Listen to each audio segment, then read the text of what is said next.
चकली चकली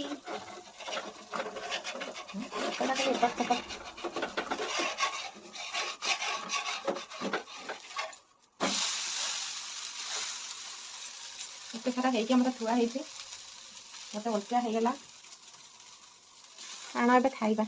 भोक कला मत भी भोक कला हाँ सकाळ खाइबा सीना आम बिलेई नानी करथिले किंतु खरा बेलर खाइबाटा आम आड़े होइथिला बाबा आज आइंस खाइबेनी बोली तांको पई प्रस्तुत होइथिला भेज बिरियानी को रायता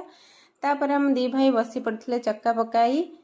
खाइबा पई सहित बाबा मध्य जॉइन करथिले आ भेज बिरियानी टी भल होइछि बोली मध्य कहिथिले हमें भुवनेश्वर जिबा कथा सुनी मो भौणी मते सहाय्य कर दउछि बासन मजा मजी रे मो भौणी ता काम सारिबा भितरे आमे मध्य रेडी हे जाइथिलु भुवनेश्वर जिबा पई आ आमे एबे बस रे बसी गलानु जदि आपन मो वीडियो टी भल लागुछि ताले सब्सक्राइब निश्चिंत करिवे रहिली नमस्कार जय जय।